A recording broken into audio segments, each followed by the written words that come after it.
Hi guys, welcome back to Two Worlds Collide podcast. On today's episode, we have Lisa Spencer. Now, point to note, this episode was recorded on Wednesday, the day before the Geelong oil refinery fire. That's why we didn't discuss it during the episode. I hope you guys enjoy. Wait, can we make it a little bit warmer in here? Sure. Is that okay? Yeah. Thank you. I just got to work this out. There we go. That's going to be at 26 degrees. Oh. Is that okay? I don't know what it, different temperatures, I don't know. 26 sounds nice though. Yeah, it'll be cooking in here in about 10 minutes. Sweet. But I just see you were playing around with the Elbow Gets Pegged t-shirt. Yeah. This is great. Link in the bio to my merch program for anyone wanting to know. Buy my merch. Yes. Well, because I hadn't seen much of your stuff before maybe like a week ago. And then one of my friends sent it to me because we're in this really hilarious group chat. Who's this friend? They're a bit of a legend, hey? Yeah. There's 5 of them and they're all in the same group chat together. I'm not going to tell you the name of the group chat. I'll tell you the name of the group chat after the podcast, but I'll probably get arrested if you understand the name of the group chat. But they sent it there and then one of them like, Sam, I think this girl's paying you out. And I'm like, oh, who the is it? I just swore, actually. I need to beat that out. You can't swear in the first 10 minutes of the podcast. So if you do swear, I'll let you know after 10 minutes and then you can do it. I've been trying not to swear, so. All right. Well, then I'll try not to swear as well. Yeah. And one of them said, I think she's taking the piss out of you. So I watched it and I'm like, that's hilarious. That's really, really funny. And then one of my mates said, hey, you should get her on the podcast. So, that's good. Lisa, welcome to Two Worlds Collide podcast. Thank you. Thanks. And that's great that you can take the piss and laugh about it. Yeah. Thank God, because, it sucks when they can't take it. Yeah. Too many people getting triggered these days. Yeah. But it's good. You know, I've had some pretty serious podcasts in the last couple of days. I see my podcast on TV and shit like that. And it's just good to get someone in with a bit of I don't even know where this conversation will go, but it's good to get someone in with a bit of a relaxing, have a laugh. persona to yourself to have a laugh. Well, I can't guarantee it because I also like to go a bit cooker conspiracy. Oh, so. No, we can go there. We can definitely go there. We can go there. But I wanted to... one of my friends, because I did a reel last night about the new chief of the army. Mm-hmm. I call her chief of the DEI. Mm-hmm. And this, we still need to be verified, but because I'm going to tweet it. I heard that the new chief of army lost her piss to an Afghan, and then she was awarded a DSM for that same Afghan trip. If you're from the military, that cracks you up because like losing your weapon overseas definitely shouldn't mean that you should get a distinguished service medal. But what do you think about her hiring? I mean, I don't have huge opinions. I made a joke last night. I was like, this is like getting into an Uber and you see the driver is an Asian woman. You're just like... We're screwed. Like, is it the best option? Is it? It could be. It could be. It could be fine. There's exceptions. Yeah, like 1 in a million. And I grew up around a lot of Asians, so I know the driving. Okay. It's like with black people. They don't swim. You know what I mean? Like, there's no like everyone. What's that? There's a really, really funny movie one time and there's this black dude teaching this Asian woman to drive. And he's like, there's a reason I stay out of the water because black people can't swim. It's like, he's teaching this Asian to drive. He's like, maybe you need to stay out of a car. Yeah. I need to beat that out again. I call it pattern recognition, People call it racist. People call it sexist, all the things. And I just say, no, I've got a basic, brain that sees patterns. And it's not always right. Sometimes it's wrong. There's definitely exceptions, but... It's probably instinct as well. Instinct, yeah. Yeah. Like if you know you can't do something, then maybe stay the hell out of it. Yeah. But it's interesting. First female chief of the army. Yeah. I mean, Jesus, it was making the rounds. I did a reel about it yesterday, just paying her out. And then I actually paid out everyone else saying that they're the problem for not speaking up against this. Because she did a speech... Maybe a month ago, she did a speech, and I thought she did that was her first address as Chief of the Army, but it wasn't. It was about a month ago. And she came out and said, thank you to all the Indigenous people and Torres Strait Islander people that fought and died for this nation in the protection of this in the defense of the nation. And I just came out and said, I just want to say thanks to all the white people as well. That all the white dudes that laid down their life, back in World War One, World War Two, in Afghan and Korea and Vietnam. I just want to thank all those guys as well. All the white people. Thank you. So yeah, I don't know. It's not really getting to a. Yeah, DEI sucks. I did a reel the other day of doing like a merit-based hiring activist. Just wanting merit hiring to come back. Yeah. DEI stands for didn't earn it. Well, that too, yeah. That's what I think. I also think it's this like top-down plot. Dumb us all down, ruin out everything. Yeah. I don't see how it benefits society at all. No. It's like when you go see police and you see like a little frail woman or even a frail man, and you're just like, how are you going to protect us? You're meant to be I don't fit. trust you. Yeah, you need to be fit. Yeah, and we've got to be honest, like women, like there are some exceptions. As I said before, there's always exceptions, but like men are legit stronger, can, protect us more. That's just biology. Yeah, biology. Science, bitch. Trust the science. Oh, man. Don't get me with trusting the science. I had Jackson Warren on here over the weekend, and I asked him directly, do you think the vaccine killed his dad? And he's like, yeah, I definitely think it aided to it. And that's been everywhere this week. Poor kid as well. Like social media, I'm talking social media, the mainstream media, the scumbags out. Channel 7 ran a piece on it last night, and they got a guy in that was telling us during COVID to get your 4th and 5th booster, and he was like, yeah, nah, Jackson Warren is he's probably just still grieving from his dad's loss, and he just doesn't understand the science. I'm like, oh, is that the science that was telling us to stay like socially aware of people and social distance and lock us all down for months and months? Is that the science that you're suggesting? He looked like he probably needed his hard drive checked, to be honest, but yeah, that was the type of operator he looked like. But that's most of the mainstream media these days. Just a bunch of retards. Yeah, I'm glad you said it. And that word needs to make a comeback. Oh, it is. It's totally back. It's back. Yeah. It's not back on TikTok. They always ban me for that, but on do they really? Yeah. Every time I don't bleep the word retard on TikTok, it gets taken down, or the audio, whatever. Instagram's fine, Facebook's fine, Twitter obviously is fine. But yeah. Yeah, I've been using that word a lot lately. It's a good word. It's a good word. Like, I've been trying to not swear as much, but I don't think the word retard is a swear word. I could be wrong, but I don't even think it's. One of my friends had this discussion the other day. He's like, yeah, but it's.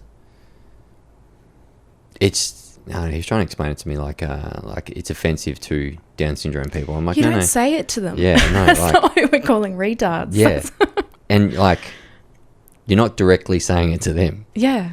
And I'm just saying it as, you're being stupid. You're being a moron. Yeah. A moron's a subject word for retard as well. Do you know that? Yeah. So it's like, what are they going to ban next? Moron? Yeah. So you know Senator Babbitt? Yeah. Yeah. He got, I don't know what it was, but he got like written up in Parliament for using that word retard on his social media, and then they like banned him for 2 sittings or something like that. Oh my God. It's so stupid. I mean, it's freedom of speech is really big for me, and I think you've got to keep pushing it. You've got to keep fighting for that speech. Yeah, once they take it away, it's gone. Like once they take away, like, someone I think it was in the VFL, just got banned for 9 games for using the word faggot. Yeah, it's ridiculous. But VFL, AFL, same. They're very, propagandified. That's the word. Yeah, super woke. Super woke. They push all the agendas, so it makes sense. Yeah, they need to have diversity in all their radio teams and commentary teams. I think like 1 in 5 people have to be not white or have to be a female. they brought that in 2 years ago and everyone kicked up a stink, but not enough people kicked up a stink because it wasn't, there wasn't enough people on social media to actually kick up a stink. Wow. It's crazy. Yeah. It's like with anything though. That's where the world's going. Everyone's like Abby Chatfield up to 2 years ago used to dominate the algorithms. Slowly changing back. Yeah, I think. Do you think it's changing back? Oh, I mean, there's just a lot fighting back now. A lot. I mean, it has to work that way. You get something on one side and you have to have the other thing come up. It's just nature. Well, you seem to push back, but in a funny way. But you seem to take the piss out of everyone. Yeah, you gotta. Yeah. No one's off limits for you. No one. So how'd you start doing this? So I started like a couple years ago. I was doing music prior to that. Like my whole life I was a musician. And I just suddenly, I was in Byron Bay. I started living there for a few years and I started to notice all the real funny people there, like the hippies and the anti-vaxxers, which I love them. They're great. And the hippies. But yeah, I just started to get some funny ideas to kind of take the piss out of Byron Bay. And I just started to do that and had some video ideas and that's where it started. And I just put them online and I don't know, by the third one, it just blew up. And I just kept going with it. I just kept having ideas and then I just had new ideas, kind of pushed more into taking the piss out of the politics stuff and pretty much anyone. And that's just where it started. And no one has to be like... No one can be off limits as well. You know what I mean? Everyone has to be able to criticize everyone. And that's the point of it, because if you can't criticize someone, you can't make fun of someone or parody someone, that means they're above us or there's some sort of hierarchy. And the point of comedy is to tear down the hierarchy and, take the piss out of anyone and everyone. Otherwise, you've got special people and no one, like that's... Yeah, your funniest reel that I went back and watched was Radical Judaism. And I was just like, because everyone was like, Radical Islam. And then you came and just like, Radical Judaism. I'm like, this is someone that seems to take the piss out of everyone. It's good though, because it needs to happen. And like... But you can't take the piss out of those people though. Well, I mean, you can. And I am showing people that you can. But there's, you do get a lot of pushback.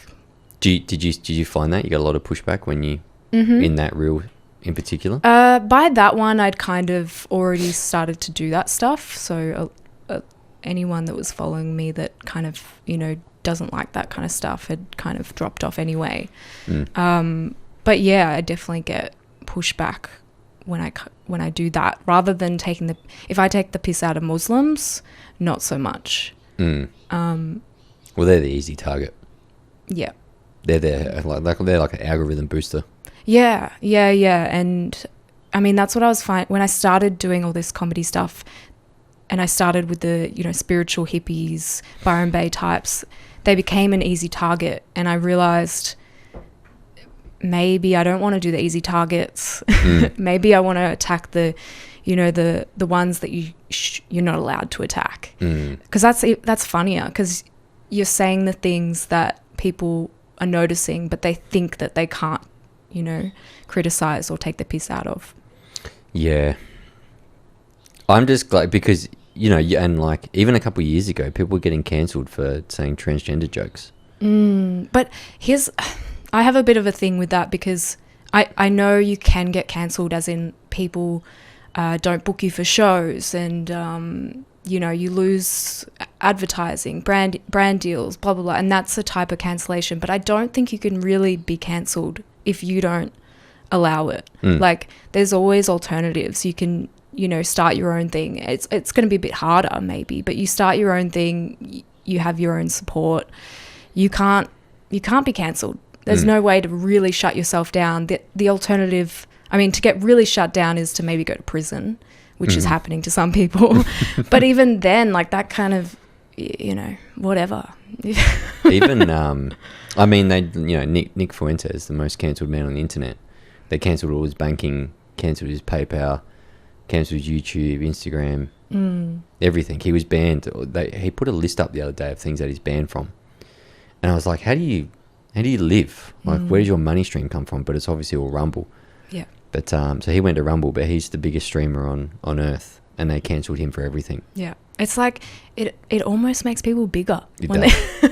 It does. Yeah. So I just don't believe in the getting cancelled thing. I think it's the fact that you're going to have a lot of haters. You're going to get a lot of criticism. You're going to get maybe death threats. You're going to get all the things, but can you handle it? And if you can't handle it, then don't do it.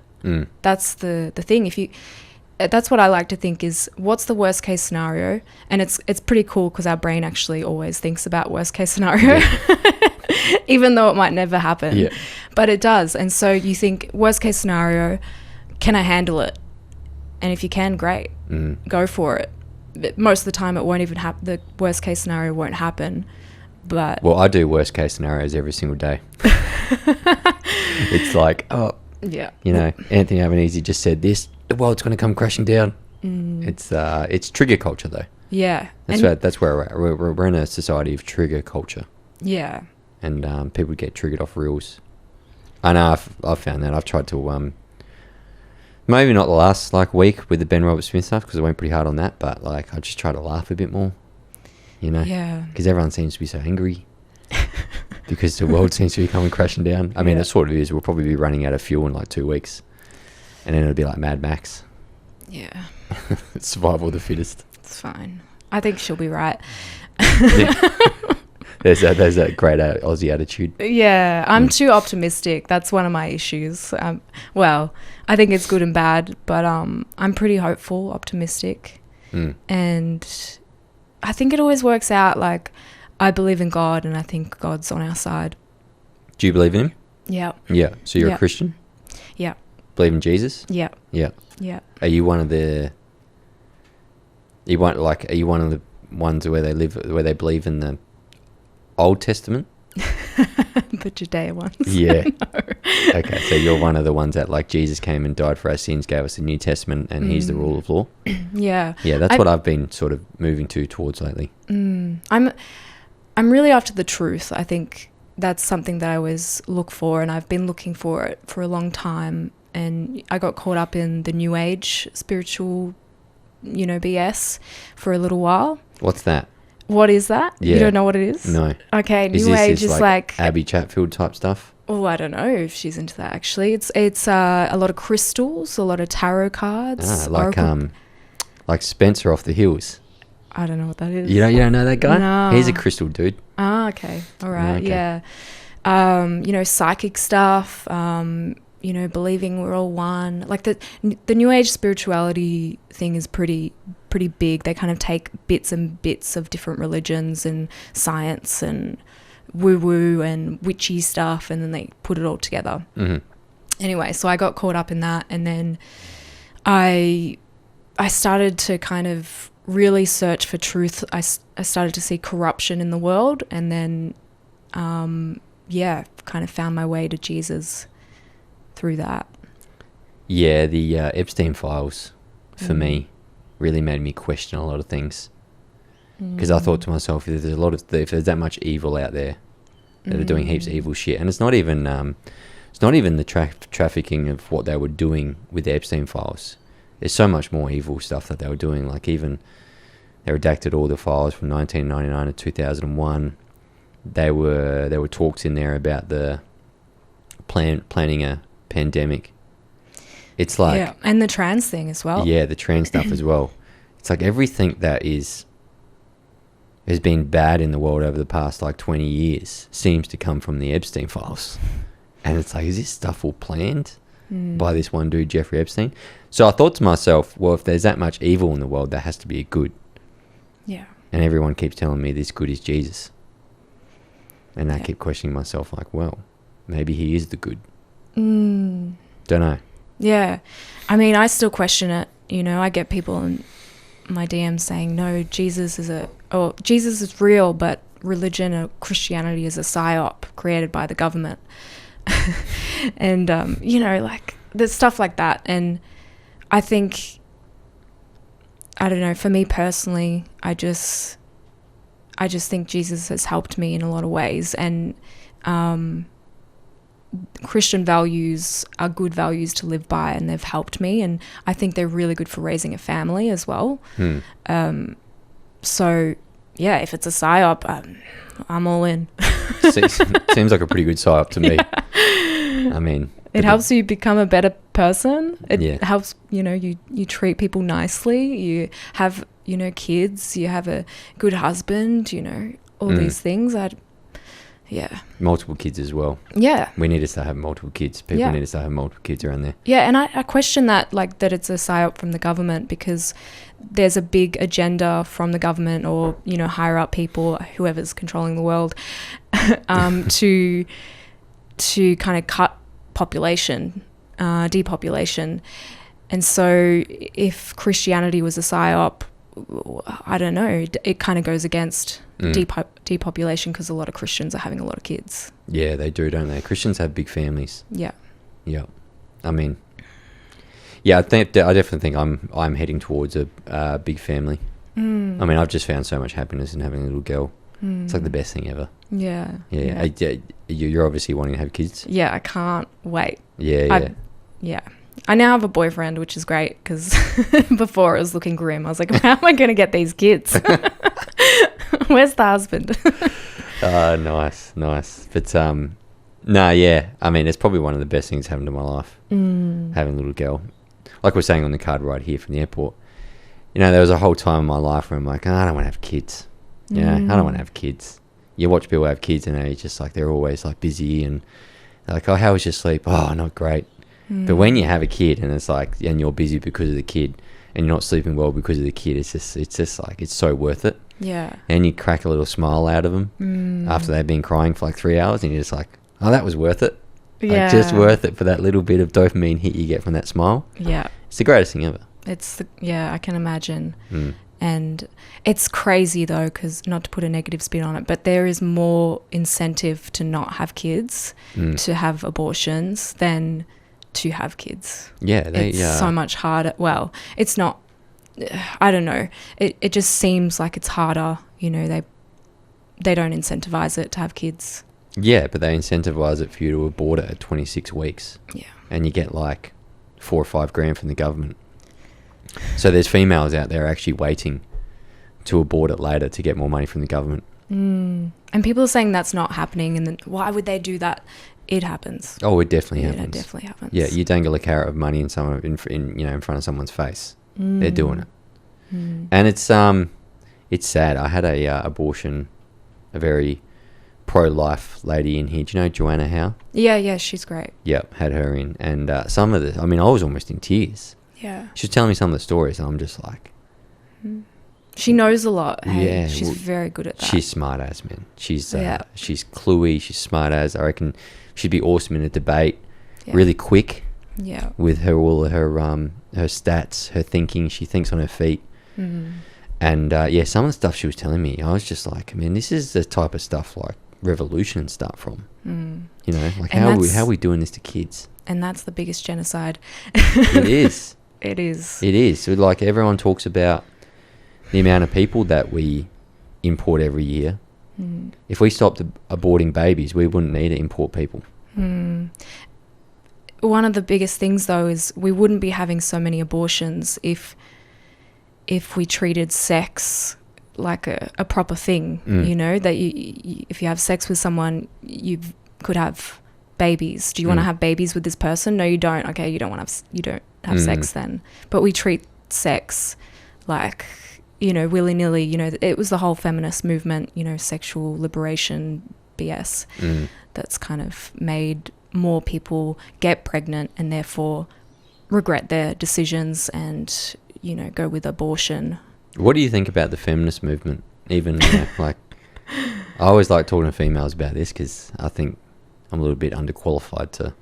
Yeah, I mean, it seems to be easier for me to talk about it and say that I don't like it than men, because I'll get torn to shreds. Yeah, but I mean, who cares, Oh yeah, no, I'm way past the point of that. But I mean, I've said a few times, like I mean, my dad used to say this to me. He's quite funny. He's a bit of a rage baiter to me. He's like, women should never have had the vote. It all went downhill then. And I used to be like, oh, Dad. And then, you know, I did kind of wake up to it, and I was like, well, you know, a lot of women that I know don't really want to vote. Like, and we really are influenced by the men around us as well. We don't really want that responsibility. And I'm not speaking for everyone. As I said at the start, there's always exceptions. But yeah, I think a lot of women, I mean, we get so emotionally manipulated. We're very emotional. So when they say these things, you know, whatever they say, it can really pull us in and sway us a certain way. And there's a rule in the Labor Party where they got to have like, or they're saying, they're bragging, they're boasting at the moment that there's 50-50 in Parliament House with Labor senators and MP members being women.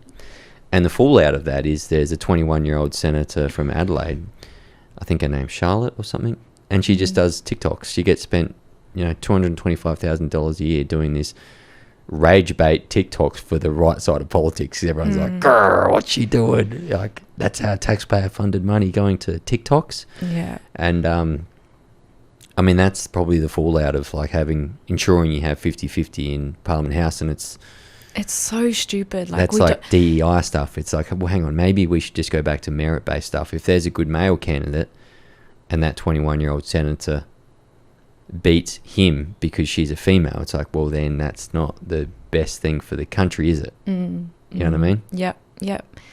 Yeah, we got to stop all this DEI stuff. It's ruining us. It's totally ruining us. It is actually ruining us. Like, yeah. I mean, I used to get criticised because like my first like 50 guests were all males, and everyone's like, "Can you guys get some females?" And I'm like, "Yeah, sure." Am I the DEI? Yeah. Thank you. You are. No, actually, I've probably been over the past like 30 episodes. I would have probably had just as many females on the show. But I mean, as you get bigger, it's quite easy to get people on. A lot of senators come on now. And I sort of hold back from saying the word retarded. I said that in front of Antic and he laughed. And he said he like smirked like. Yeah. But nah. It's I watched one of your reels. I think it was maybe after the rallies one time. And you were taking the piss out of everyone, and then you wore the Nazi shirt. And I was just like, that's one of my regular characters. yeah. That's the mass deportations. Everyone calls me that, a Nazi. But it's a funny word, isn't it? Yeah. I sort of I don't know, because I've sort of like my immigration stance over the past year has become, we need deportations and remigration. And up until a year ago, I was like, maybe we don't need that. And now I'm just like, we need to start exiting people out of this country fast. Yeah, we do. Do you think that? Yeah, 100%. Yeah. 100%. What's your stance on immigration? Yeah, I want a lot of deportations. The student visas, absolute scam. The temporary visas, the people that are just staying here illegally. Just anyone who's not Australian. I mean, it's ruining us. Like, our whole identity, our people, our birth rate's so low. We need to be fixing our country ourselves. And they kind of say, oh, because our birth rate is so low, we need to import these immigrants. No, we need to incentivize us, Aussies, having families and build our country up. But they know the answers. They know what to do. It's they're not doing it because they're getting, maybe paid from these whatever people, or they're evil. I don't know. No, I definitely think they're getting coordinated from something higher above. I mean, it's just clear as hell. Any sane government would say, okay, immigration is a fallout of the problem of the birth rate. Like, we're at 1.42. If it goes below 1.4, that's an extinction level event. Yeah. No one's ever recovered from that. No. So we have to keep importing all these people that aren't Australian to try and slither into our society And then you get stuff like a machete crisis in Melbourne that no one wants to address because then they'll have to address immigration. The machete thing is crazy. Like, no one wants to talk about it. The Africans committing these crimes. The mainstream media never say the ethnicity of the people. And everyone knows. Like, it happened the other day. A friend of a friend's house got broken into. They got stabbed with machete by these, I think it was 2 or 3 Africans. And mainstream media covered it, didn't say African. And they'll say it's because they don't want to incite hatred. It's like, does the truth incite hatred?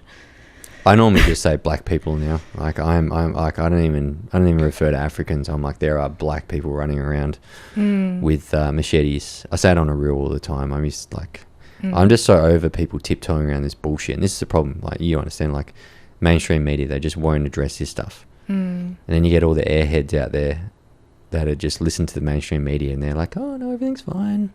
It's just normal people running around. And then you try and highlight black crime and everyone's like, you're a racist. And then they say, no, but most of the crimes in Australia are committed by white people. It's like, no, you need to understand proportionality. Yeah. All right, like, white people commit most crimes because that's the biggest portion in Australia. But when you got 99% of people committing, when you get 1% of the population committing 99% of the machete crime, then you have a African black problem in your country. Because if no one else is swinging around machetes, then what's the difference? And then everyone says, well, what's the fix? It's like, well, we start throwing these people in prison and then start deportations. That's the fix. Yeah. And it's, I mean, I was just going to go down a rabbit hole. I don't know if I should. Do it.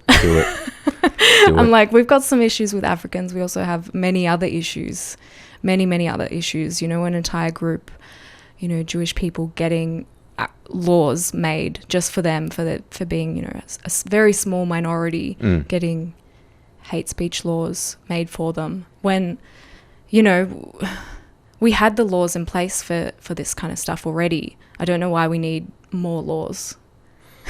Well, they needed more laws because EJAC and AJAC lobbied to government after Bondi, and they practically wrote the hate group laws that pushed through government, and they were dangerous. Like, if they actually didn't take out that speech section in it, we were cooked. And Tony Burke literally came out on TV and said, yeah, EJAC lobbying. Like, they're working with us writing this bill. It's like, hey, you're not even hiding it anymore. And then there's some Nazi dude that come out and says some word upon some rally, and they throw him in prison for 1 year. I think it's 10 months now. 10 months. They reduced it to 10 months. It's crazy. It's so crazy. Do you ever get worried about rules that you do in regards to speech? No. I'm ready. I'm ready to go to prison if it needs to be. Yeah. But the thing is, I have a protection because I'm a woman.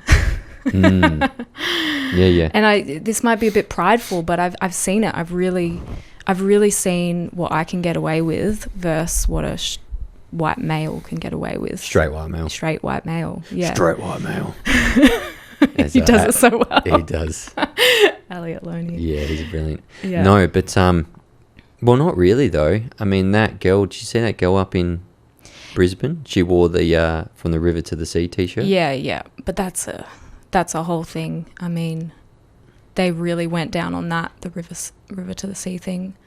That was stupid. It's so stupid. It's so what's going to be banned next? You know, Australia's for Australians. That, or there's so many words. I just went on one of those Jewish websites things, and they were calling out what words are like anti-Semitic, and there was like the word noticing. I was like, what? Really? Yeah. No, noticing. Noticing. You know, noticing. I was saying, I was looking the other day, Ted Cruz said that Christ is King is anti-Semitic. And you know what really gets me is, and I'm sure these people exist, but I just haven't heard many Jewish people in Australia call this out and be like, hey, I think we're going a bit too far. No. This is because they're becoming a special class, and I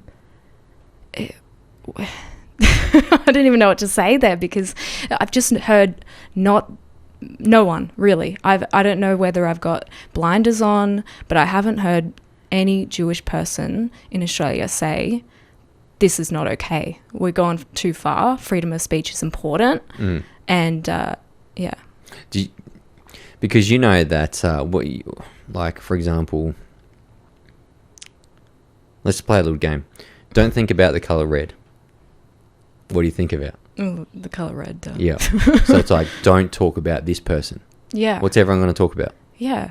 So like in society, when you try to ban words, or you try to ban slogans, or you try to ban talking about certain groups, what's everyone going to talk about?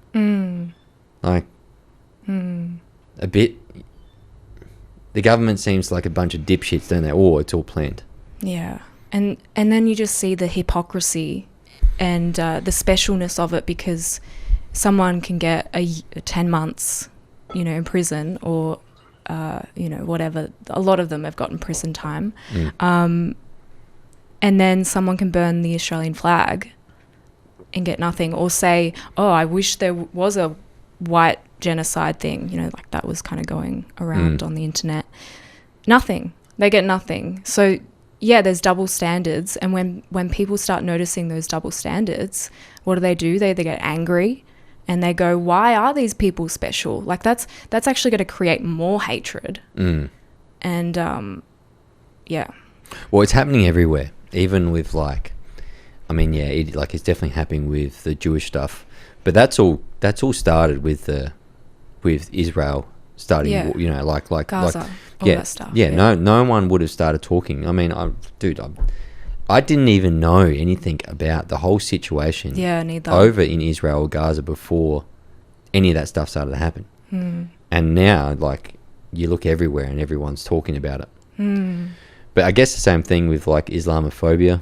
To a certain extent, they tried to bring out this like 30 page rule book and laws they went to the government with. And where's the Australia-phobia? Exactly. Where's the people that are coming out burning our national flag and then saying abolish Australia, and your Green senators come out being like, we need to change the national flag. Where's that? And where's the, they've just they're going to do a new Little India in Melbourne. Where's the Australia? Where's the white Australia? No. Do you want to see? Did you want to see like me do a rant like firsthand? Because I'll tell you what, man, that Little India thing set me off so much. Yeah, I've got a video idea for it, but we'll get there. Yeah, because I did a video about that Little India. Okay. And I said, just over in China, right? They're not going to have Little Australia. Over they in should India. Though. I really think China should do a Little Australia. Right. And India. That's the thing. And like India's not going to have Little America. So why is it that Melbourne needs to have a Little India in it? And like, everyone's like, what about Chinatown? Chinatown's a little bit culturally different. Yeah. You know what I mean? Like there's Chinatowns all around the world. And we only have one Chinatown. There's one Chinatown in Adelaide. There's one Chinatown in Melbourne. Well, there's also a whole suburb called Box Hill, and it's Chinatown. Well, there you go. But what I'm saying is we don't need a little India. We've already got Little China. You know what I mean? Like stay. You guys can stay over there. We don't need any of that. We just need Australia. Like, well, you go to Australia, you expect Australians. You expect Australia. That's what you expect. And what is Australians? Well, I think we all know what Australian is, and yet they want to get rid of that, basically. They've been shoving it down our throat that we're this multicultural, multi-ethnic, blah, blah, blah, which is, I guess we are becoming that, but we all know what Australia is and what Australian people are. What is an Australian? Because a lot of people have this debate. Like, okay, so if Australia is for Australians, then what's an Australian? Yeah. Do you want to hear my thoughts on it? Yeah, go. Well, an Australian to me is someone of like a European Anglo-Celtic descent. Right? Australia was formed off English law back in the early 1900s. We were developed from our Anglo-Celtic origins. And but I'm not going to miss the portion of Indigenous Australians that obviously formed Australia. Now, to me, that European descent, that's an Australian. Back in the 90s, we had a very, very small multiculturalism status here, where you would be very, very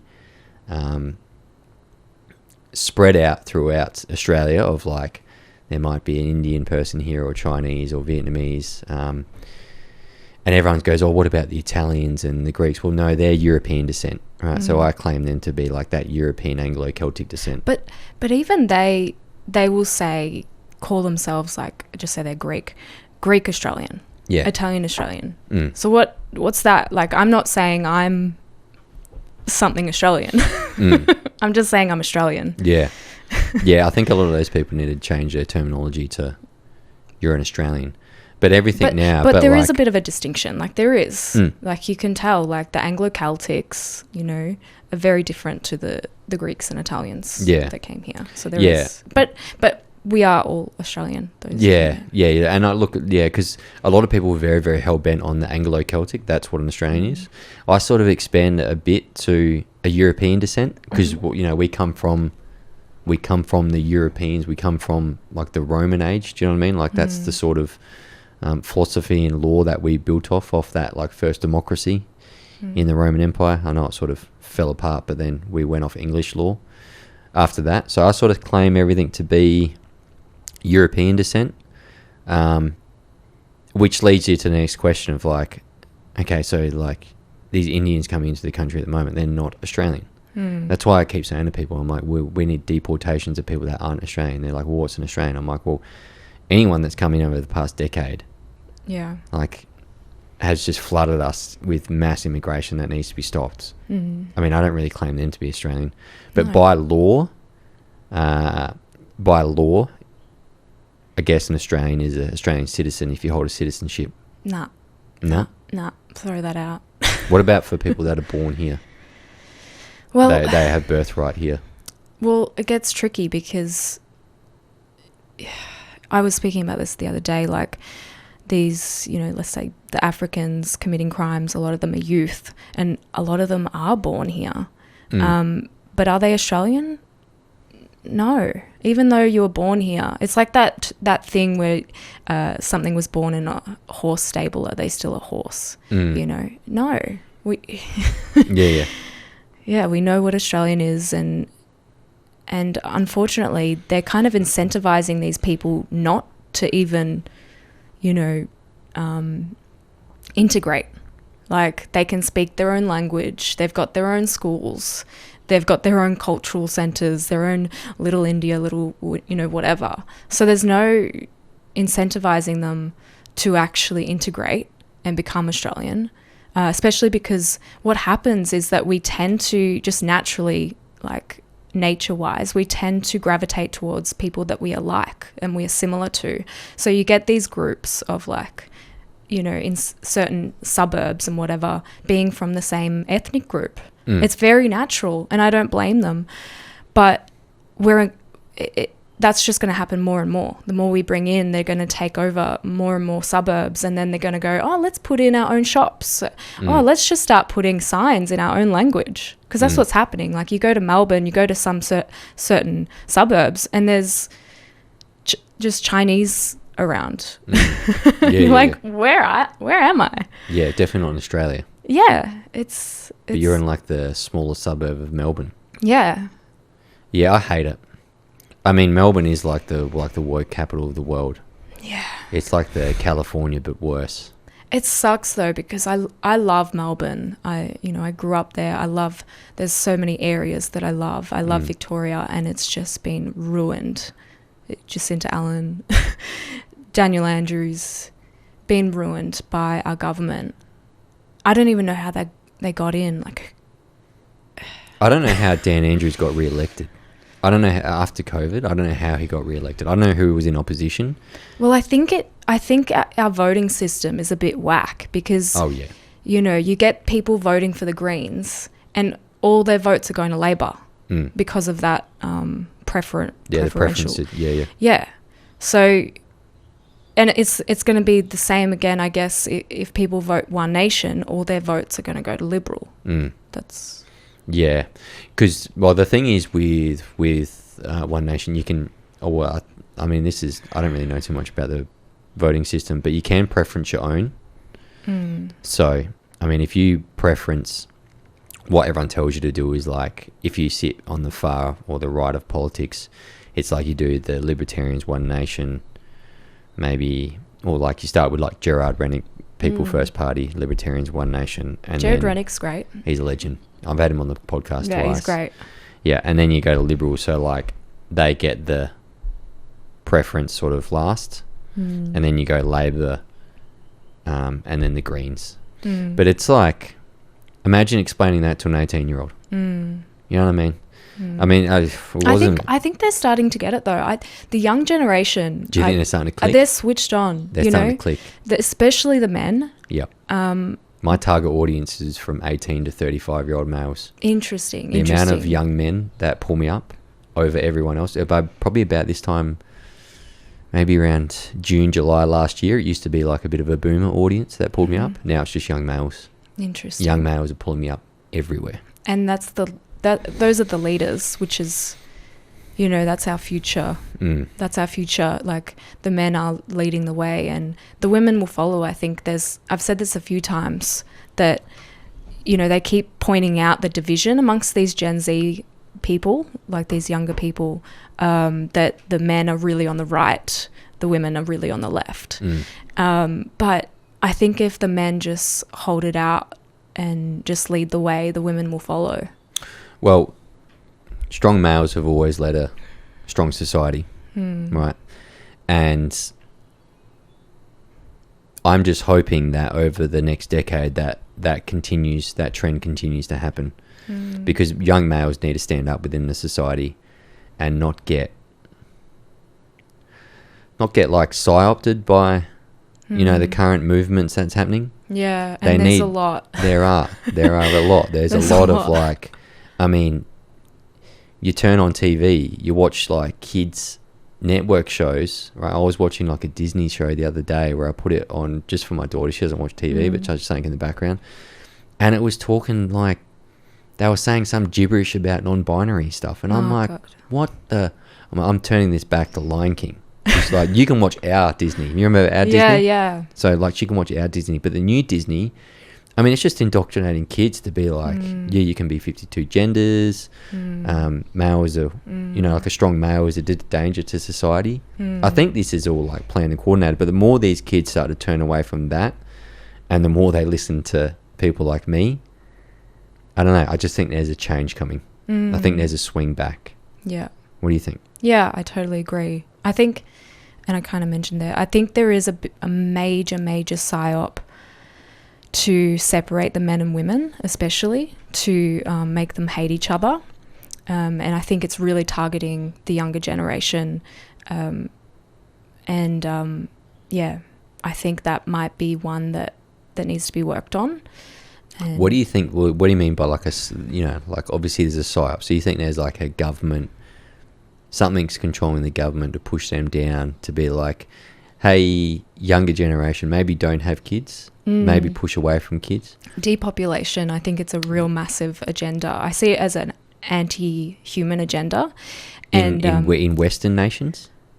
To be honest, I see it all over. But there's different things targeting the West, I think.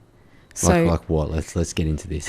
We've got our tinfoil hats on. Yeah. Let's go. I should have wrapped these in tinfoil before we started, but yeah. What do you think? Well, I definitely think that Western civilization is being attacked, and particularly Western people. I don't think that's a conspiracy theory. No. Like, we know that's true. Yeah. But one of them, depopulation is a really massive agenda. And then underneath that, there's many agendas. I think there's, the trans agenda, turning everyone gay. There's anti-family, having abortions. There's trying to make men and women hate each other. There's vaccines. There's feminism. There's health things, making everyone chronically ill. There's making people infertile. Like the list. The tap water. The tap water. Don't drink the tap water. Yeah. They're spraying the skies as well. People don't want to talk about that. Yeah, they call you a real conspiracy cooker if you talk about that. But yeah. The spraying the skies. I did because like I was in Adelaide the other day. And me and my wife always joke around whenever we see the spray of the sky happen. We're like, oh, it's going to rain tomorrow because they're going to change the weather. And I took a photo of it jokingly and just said, incoming rain. And I had like a lot of people message me and be like, you're not one of those, are you? I'm like, it was a joke. It was a joke. But I mean, Tucker Carlson did a really good piece on it about 2 months ago. Did you watch that? No. You got to go watch that. Yeah. I dip in and out of Tucker and Candace. I can't listen to too many different opinions. It's too much for my brain. Yeah. Just explodes. It just explodes. I'm a woman, Well, I mean, Tucker and Candace, man, they've been, obviously with the stuff happening over in Iran, they have been fiercely criticising the Trump administration. Yeah. I mean, with a lot of Americans. Rightly so, I think. Oh, yeah. Because... yeah, I mean, I thought Trump said he didn't want any wars. I thought he led with that. Peace through strength, though. That's what he says. And I get attacked a lot for speaking up against the Iranian war, but I mean, yeah, like I've said for the past couple of months, Libya, Syria, Afghanistan, Iraq, potentially all fundamentally built on lies. Definitely no Iraq 03 was built on lies with the weapons of mass destruction. They lost thousands of American troops based off the lie. And when you destabilized Saddam Hussein with Iraq, then, a lot of people don't like to admit this, but he actually kept a lot of the terrorism, under his, it didn't really fester there because he used to stamp it out straight away with how brutal he was. And then you took out him, and then organisations like ISIS rose up, where they just started beheading everyone that wasn't that radical Islam. That wasn't that side of things. So, I mean, sometimes what I'm trying to say is just sometimes things are better left untouched.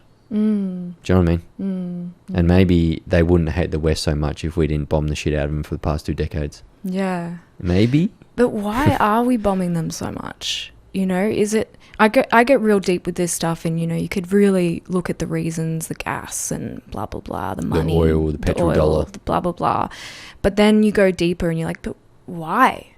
And, because you have to go deeper, I think, because then otherwise you just go, the world is messed up, like people, whatever. Yeah. And I think it is greed. It's... it's definitely greed. I mean, I sort of stop at the petrol dollar. I'm like, I don't really go too much deeper than that, but when Libya, when Iraq, and a few other places in the Middle East tried to turn away from selling or using whatever they had, or selling whatever they had outside of the US dollar, they generally got invaded a couple of years later. So when they moved away from the dollar, the US came over and said, hey, you're not allowed to do that. Because if other currencies start to move, or if other countries start to move away from the dollar, then the US dollar loses its power. It no longer becomes a global reserve status. And then the American government can't really control the world financial system through the US dollar, because they hold the power with the dollar. So...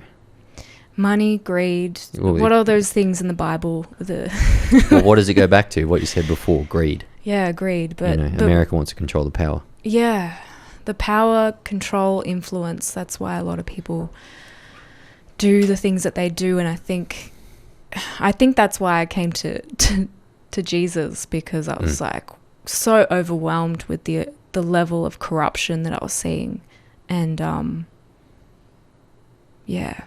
Well, even within our governments, like the level of corruption within our governments is insane. Like the reason we're in this oil mess is because we've allowed our oil industry to be shipped offshore. Like everything just seems to be shipped offshore. Which is so ridiculous because we've got such amazing resources in Australia. We should be shitting on gold-plated seats. Yeah. Like, our power should be for free. We should have gold-plated seats. That'd be great. I mean, I did so there's something like we export $450 billion worth of natural resources, export that. Right? Places like China and Japan and Indonesia, they buy all our coal and gas and all that sort of stuff. And our power bills, domestic power bills, I'm not talking commercial power bills, so domestic power bills, our houses, I think they were like something like $25 billion a year. That's what Australians pay in domestic household power bills. So if we did a 5% tax on our natural resources leaving our country, the government would be able to cover all our domestic power bills. Doesn't that make you angry? Oh man, it gets me riled up. And even there's so many other levels of corruption. NDIS. Oh, the NDIS one. I just need to start an NDIS provider thing, and I think I'll be set. Oh yeah, you'll be rolling around a Lamborghini within a few months. Have you seen the stuff happening over in like Lakemba and that? Did you see them 2 kids? Yeah, it's great. But I've been noticing that for ages. Yeah. Yeah. I mean, but this is a thing though. Have you heard of the Dharma agreement? Nah. So it's a designated area migration access. So what it means is that the government can make deals with rural areas like Alice Springs to flood in with immigrants that don't reach the threshold for visa standards, which means they could be potentially older than 55. They don't have to speak English and they don't have to have a skill set. But what you need to get these people in under that agreement is a sponsor. A sponsor has to be a business, and a business can be an NDIS provider. Do you understand where this is going? Yeah. So what they do is NDIS, which is mostly run by immigrants, sponsor their friends who don't reach the normal threshold for visa to get over to the country, and they flood them in. So for example, like Alice Springs was a mostly indigenous population, right? Probably half of white fellas and black fellas. And now it's like 33% Indian because they've all been brought in under the Dharma agreement. Interesting. And most of them are providers for NDIS. So all these people that they're bringing in that can't speak English are now looking after our most vulnerable. And it's like NDIS, Dharma, and immigration is one big sick loop of just importing people that shouldn't be here. Yeah. And the thing is like these things start nice, they start like, oh my God, that sounds so nice. Like we're going to help the mentally challenged, the physically challenged, like, oh, let's do that. Let's look after them. And then it just gets corrupted with all good things. Like the evil comes in and that's where we see like women getting like psyoped, is that we are so easily manipulated because we're just so emotional and empathetic, which is great. It's great for so many different things, but then we see all these amazing benefits. We're like, oh, that sounds nice, we're gonna help these people. Oh, we're gonna bring these immigrants in because they gotta they're in war, which we kind of created. We're going to help them. Oh, come here. Oh, yeah. And then you ask them, oh, would you be willing to house an immigrant in your house? Oh, no. I don't have enough room. Yeah. So, I rent. I rent. I have to check with my landlord first. Yeah. So they do. But this is the same thing with the under 16 social media ban. Starts for kids. Yeah, it starts nice. Yeah. Everyone, let's rally. Let's rally to get our kids off social media. And then Anthony Albanese does a post, and I see all these under 16 kids being like, "I'm still here, bro," in the comment section. So good. I still have faith, and I still have hope. That's good that you've still got hope. Well, me too. I have to. Imagine if I turned around with the, millions of people that watch me every single month, and I said, "Guys, it's over." Sometimes I think that. Do you think that sometimes? For sure, I go down depths of darkness, especially near my period. I think, what's the point? What am I doing with my life? I just need babies. I just need to make sourdough and bake cookies. Yeah, well, you baked some pretty good cookies today. Yeah. But yeah, sometimes it's dark, and then you know, you realize like they want you to be feeling helpless and hopeless, and they want you to be low. That's a part of it. They want you to be that way, and so the one of the easiest things that you can do is to be hopeful and to be optimistic. Yeah. And that will inspire something, and not to be completely like blinded, you know, blindly optimistic, or, you know, you've got to know truth, and you've got to understand corruption, and that darkness exists. But I think you also need to be optimistic. Yeah, I don't think I mean, I'd rather be optimistic than pessimistic, but you can't have that taken advantage of. Do you know what I mean? Because people take advantage of that. Yes. You know, oh, you'll be right, you can just do this, or oh, it's fine to take under 16s off social media. It's like, well, maybe we need a more grassroots level of coordination, that what we're doing with our kids and teaching them at school. Maybe there's something like that. Maybe there's a program we can put parents through to monitor their kids on social media more, or to tell them to get outside, or do something like that. But I mean, all these things, they start nice. If you talk to someone like Gerard Rennick or Alex Antic, they always talk about these things. They're like, yeah, they start really, you know, like a under 16 social media ban, or they start, oh, let's ban these words, but we won't ban those words. Yeah. But it all ends up getting banned. It's a slippery slope. Yeah. Yeah. I mean, the under 16 ban is so stupid, because it's like, well, what's the point of parents? It's just slowly taking the role of parents and putting it in the government, which is so stupid. Like, the government should not be raising our kids. No. Well, the government are about to bring in a law. It's already been law, but they're about to lower the threshold from terrorism to security threat. And it's these ASIO laws where they can question whoever they want. And they can question kids as young as 14. And now it doesn't have to be for terrorism reasons. It can be for a security threat reason. So they can interrogate your 14-year-old kid without having a lawyer there, and they have to force them to answer questions. And if they refuse to answer the questions, you get thrown in prison for 5 years. But they'll ban you from 16s up on social media, under social media, sorry. Good luck, because I'd put up a fight. Yeah. I think people are fighting back more than ever. Do you think now? Yeah, I really do. I mean, a lot of people have been saying, oh, there's going to be lockdowns because of the fuel thing. And I think, yeah, maybe they'll try. Maybe they will. But I really think majority of people will fight back. Yeah, I came out very early and said, I will not comply. Yeah. I will not comply. But the problem is when when there's no fuel at the Bowser, it's like, well, I guess we're going to have to walk, aren't we? Yeah, that's it. Yeah. I'm going to have to ride our bikes. Yeah. Oh. I have ran from Melbourne to Adelaide before, so yeah, I'm capable of running let's just do that. But I think a lot of people also, you know, going into that mindset and like growing their own food, making food, and, you know, having chickens, and I think that might be the way. Yeah, getting some land, you know, and maybe that's the answer, and we're going to have all these, you know, big plots of land. Like, maybe the hippies had it right. Maybe get the communes. What are the Amish people? The Amish, yeah. They've never been vaccinated, and, you know, the autism within their societies, it's like 0.001% autism within our society. What is it, like 100%? Yeah, that's it. We're all walking around a little bit retarded. We're all retarded. But it's true though. Like, what's autism? What was the JFK Jr. came out the other day, and he was saying autism used to be 1 in 10,000. Now it's like 1 in 15 or something. Yeah, I think it's a bit like they're definitely over diagnosing. Yeah, and then I also think there's more. Well, you look at the food, even the change in food from like the 70s to 80s. You mean the goy slop? No.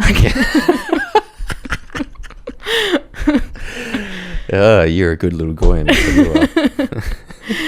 Yeah, no, but really, there's a lot of stuff in the food and water and all that. Yeah, well, even tap water. What did they say about tap water the other day? But like everyone knew it.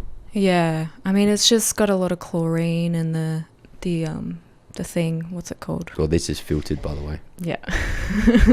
Even Jackson warned the other day. He's like, it's not as good as spring water though. You know? No, it's not. I'm a bit of a water snob, so. Oh yeah. Yeah. What do you drink? The Fiji water? I get like spring water from, well, when I was living in Byron, I was getting spring water from this local mountain area, and then in Melbourne you can get it from another mountain area. But now I just filter it. What's Byron like? Is that real? Because I mean, I've passed through there a couple of times. It's great. It's a great place. Real hippie vibe type stuff. Yeah, I mean, there's Relaxed, a mix. Barefoot. Yeah. Everyone's barefoot. Yeah. But there's a lot of like wellness coaches and like, you know, those kind of grifters, I like to call them. There's a lot of spiritual hippies. There's a lot of beautiful people there as well. Just nature lovers, people, anti-vaxxers, people wanting to get away from the system. There's some conspiracy cookers. There's some real greenies as well, hardcore greenies. There's a big mix there.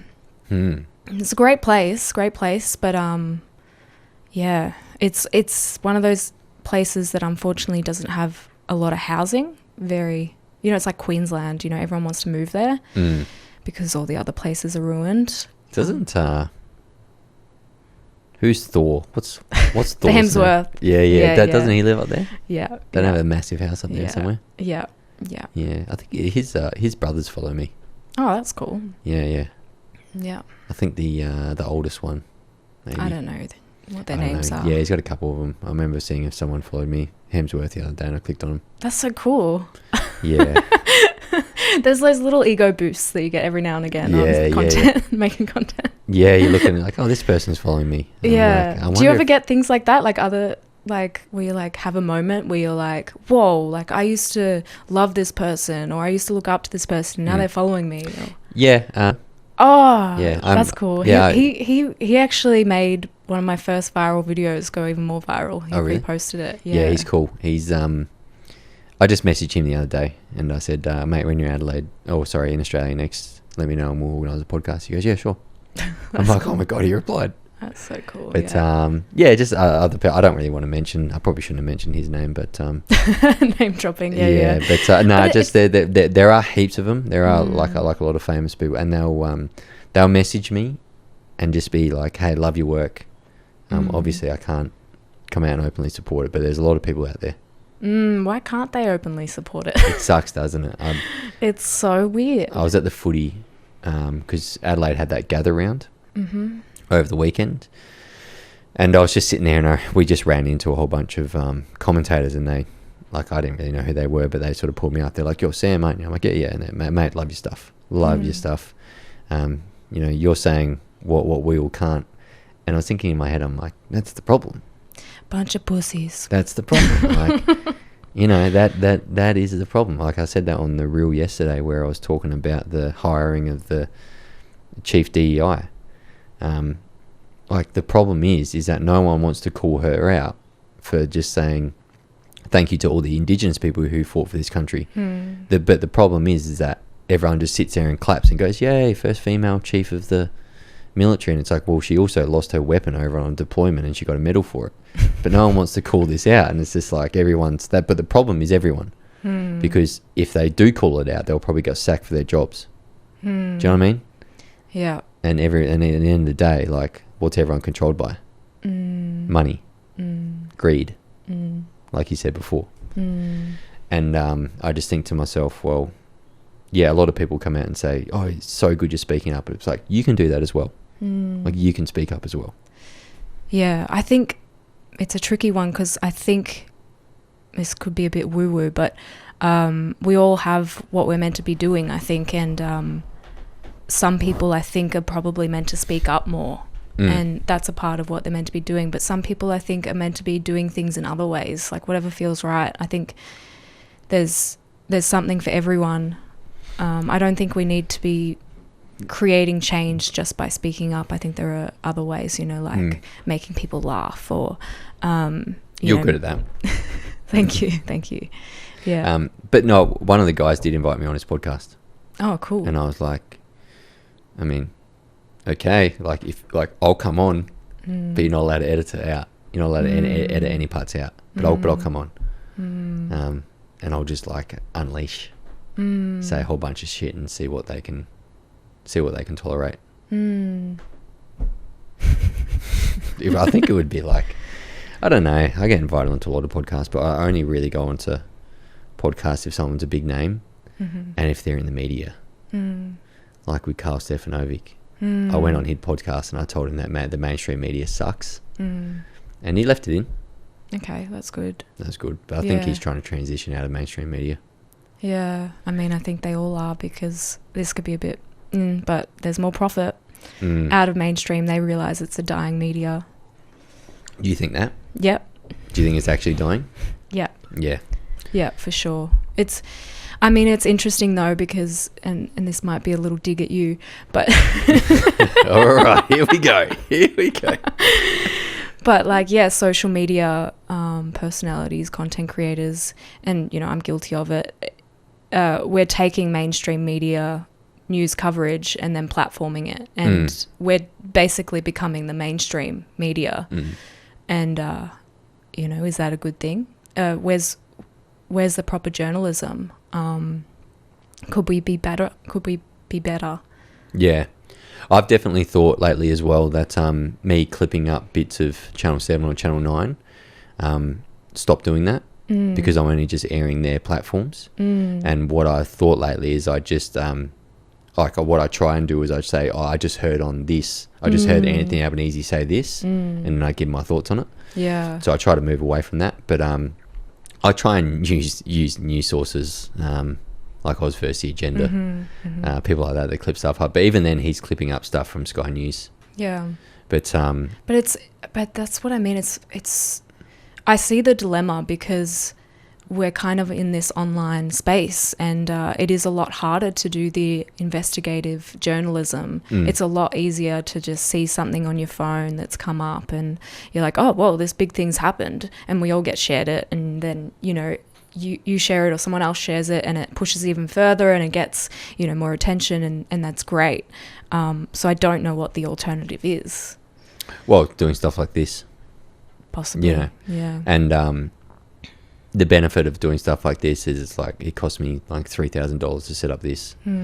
It cost me people to fly in and out, but when you're making ad revenue, it covers the cost of it, so it doesn't really matter. So to me, I sort of run this thing for free, and I can do this out of a back room. Like, for example, the episode I released Monday night, Encounter of the 60 Minutes hit piece that Nick McKenzie did on Ben Roberts-Smith. Like, I'm at almost double their numbers, and they would have spent, you know, hundreds of thousands of dollars on that. I just flew a mate in that is close to the trial, who's an ex-Special Forces operator, and we just like laughed and giggled and spoke about the whole thing for an hour and 40 minutes. I just think it just shows, I think they're really, really worried about platforms like that. Yeah. That can show that type of, not power, but like advertisement to the general population that are just sick of the mainstream media because they've told them that getting a vaccine is a good thing for the past 5 years and everyone's over it. I really think over the past, maybe the past week, it's just shown how powerful podcasts can be, especially with like Jackson Warren saying the stuff he said about his dad with the COVID thing, and then about the Ben Roberts-Smith. And if you're close to that situation, if you watch my podcast and if you watch it's like chalk and cheese upon who was saying what and what we're saying. And I think that's why there's so much pushback at the moment, because no one just believes mainstream media anymore. Everyone's looking for an exit. Carl's looking for an exit. Nick McKenzie's in hiding. Yeah. And it's I mean, we were talking about before, like getting shadow banned and stuff, and they're really trying, you know, it's the power of the people. Like, you know, your content blew up because people started sharing it naturally and whatever, but there's also the fact that some content creators are getting pushed, you know, whether that's through ASIO or whatever, not organically, or they're getting shadow banned, and they're seeing the power in people like you and many other people speaking, you know, up on things and speaking truth and whatever, and they're shadow banning them and dimming them because they see the power of them. I definitely think that's the truth as well, because like there's certain things you can talk about, and like if you say that stuff, it's like someone pushes the button and you're instantly in the algorithm. And then there's certain things that you don't Muslim talk about. bad. Yes. Boom. Yeah, that's it. Blows up. Yeah, sand people bad. Yeah. Radical Islam. And it's like, bull, you look at your numbers, you're like, what happened there? Straight white male bad. Yeah, that's it. Abortion good. Yeah. It's just, and it's but that's the way it is. And it's just the algorithms playing to it. But I definitely think someone's controlling the algorithm. But it also controls the counter, you know, like the, I call it the controlled alternative as well. So they do like the division as well. Yeah. Do you have many people come at you online? Yeah, sometimes. I go through phases. Yeah. I went through a phase lately, and I've decided to just shitpost people when they when they say stuff like people making rules about me, and I just write in their comments, "Do you think about me when you jerk off?" Yeah, it's fun to be a troll, isn't it? Yes, it's fun, especially because you know, a lot of people want to be advertising. They want to make sure their brand doesn't get put in jeopardy or danger. But my brand is, you know, saying Albo gets pegged. Yeah, like that's my brand. I sell T-shirts for that. You are the brand. Yeah. So I can say stuff like that. Like some chick made something about me the other day, and I really wish I should have said it, but I didn't post it. And I'll just be like, I don't know if you're not wearing makeup or you're just 40 years old. And someone told me she was 26 or something, and I'm like, well, you look like you're 40. But I was going to write it, but then I was just like, don't do it. Yeah, you've got the good part of you that's like got morals. Yeah, and that's a part of it though too, is making us fight each other and make us divided, the left and the right. It's not really a thing. Like, if you really look into it, the left and right is created to make us fight. Well, that's just created to give us an option. But both sides print billions of dollars. Yeah. Both sides are like slave masters to their debt. You know, like whenever we started printing debt in this country from the early 2000s, we've been a slave to that debt. And every single time they keep printing more debt and borrowing more money and selling that as government bonds, we keep going down the shitter. And no left or right of politics does anything about it. It's just like one side is a little bit more retarded than the other. Like one side of politics knows the difference between a man and a woman, and the other side doesn't. But both sides print massive amounts of debt, and both sides have to service that debt. And by servicing that debt, the national interest isn't put behind the people, it's put behind big business, billionaires and foreign interests. Yeah, I don't know enough about all of that stuff, but all I know is that they really make you choose a side, and then they pin you as that. Like, if you choose the right, for instance, I kind of chose the right, or fell into it really, but they, on every issue, they assume that you are on therefore the right issue, like Palestine, Israel. Oh, you're on the right, you must be for Israel. Or I don't know, there's so many examples where they give you a choice. Yeah. And you must be on that side, and if you're not on that side, then you must be on the other side. It's like, nah, dude. I just hate everyone. Yeah, that's exactly right. Whenever someone talks about a foreign conflict, I'm like, I hate both sides. Yeah, both sides can go get fucked. Yeah. Because what happens when you pick one side, it's like, yeah, I hate that part about it. I hate that part about, you know, you're on the right side of politics, so you're not for taxing big business. It's like, well, no, I actually really like Gerard Rennick. And Gerard Rennick talks about the taxation scam of big business sending all their profits offshore. And he's like, with one little law, we could bring back billions of dollars in revenue kept in Australia, but no one will do it. And like, you know, if you're on the right side of politics, then, you know, you must be against taxing big business. But it's like, no, screw them. But then on the left side of politics, it's like, well, you must be for 52 genders. I feel like if the left just gave that up, they would be thriving. Gave what up? All the retarded stuff. Yeah. If they just let go of the trans stuff and like, you know, pushing so much gay stuff. What else do they do? I mean, they do so many things. If they just gave up the silly things, then we could have a chat. We could actually get somewhere. Yeah. But they're distracting themselves. They're discrediting themselves. Well, so many people say to me, they're like, oh, why do you have all these culture wars? Like the left always says, I'm not buying into the culture wars, blah, blah, blah. It's like, well, no, you're the ones that have told me that I have to stand back and watch a male claim that they're a female and enter the same women-only space as my wife. So, like, you've told me that I can't have that battle and that I'm toxic for having that battle. It's like, well, no, sorry. Like, I am having that battle. And these culture wars that you guys brought in over the past decade, now people are pushing back and you're calling that toxic. That's the problem with the left side of politics at the moment. And look, it happens on both sides. Like, everyone's guilty of pushing back on something and saying that they do this or they do that. But it's like normality somehow seems to be thrown out the window in the past decade with all this stuff, and they've just got us arguing against each other. And distracted. Yeah, I think partly a lot of this trans stuff, like, it's really just keeping us distracted when we all know the truth, like we do. There's a very, very small minority that have been brainwashed into thinking that that's like a legit thing. But I think it's just keeping us distracted. And if you mention the trans stuff online, it just blows up. Yep. And so I think there's a bit of an agenda there to keep us distracted on that topic. Yeah. But I understand, because it is a big topic, because we don't want these, pedophiles, not saying that all trans people are pedophiles, but they're being hijacked, and all these biological men are using it as a way to be, sickos and to go into women's spaces. So it can be dangerous for women. Well, of course it can be. Like, do you know autogynephilia? Have you heard that? So many new words. Okay, so autogynephilia is it's an outcome of being a trans person that gets off on dressing up as a female, right? And they say something like anywhere from 30 to 60% of trans people have autogynephilia, meaning that whenever they're dressing up as a female, they actually get off. It arouses them. They get sexually aroused in that.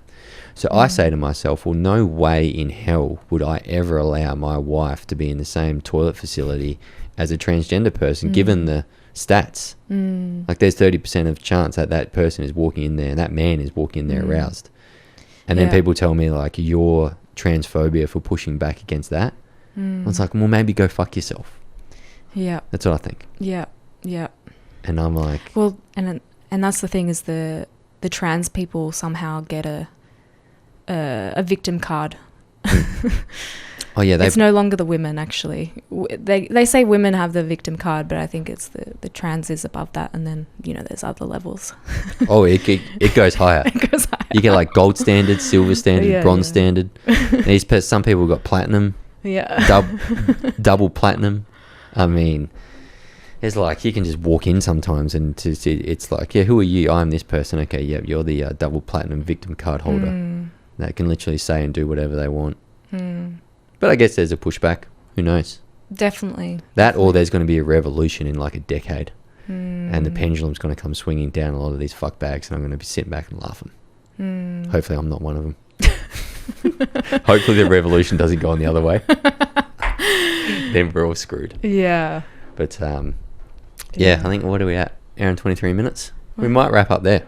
Okay. And look, Lisa, thanks very much for coming on Two Odds Collide podcast. Did you enjoy yourself? Thank you. I did. Yeah. I've got to go eat some more cookies and grab some lunch then. Yeah, thanks for having me. Thanks for flying me here. I've got star treatment. Thank you. Yeah, no, you're welcome. You're welcome. And hope everyone enjoyed.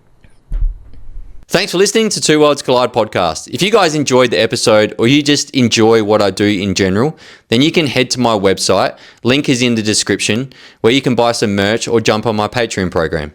What's your thoughts?